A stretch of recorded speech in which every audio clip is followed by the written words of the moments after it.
Hi, I'm Mel, pole fitness coach and trainer here at Power Bar Women's Fitness. I'm here to show you another how-to. Today, I want to teach you how to get into a basic invert. Now this is an intermediate level move, so it's going to take a lot of strength to get into this position.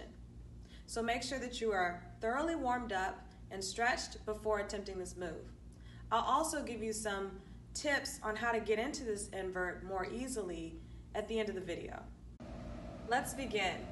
Starting on the left side of your pole, you want to take your inside arm closest to the pole, bring it up, and squeeze the pole in between your bicep and your armpit. You don't want your hand to be no higher than eye level. From here, you're going to take your hips and just put them slightly in front of the pole. As you take that outside arm, bring it up and connect to the pole just above that inside hand. You want your elbows in and down as you look over that outside arm. Now, you want to be able to successfully bring your knees up to your chest, rock the head and torso back, extending the legs up to connect on the pole.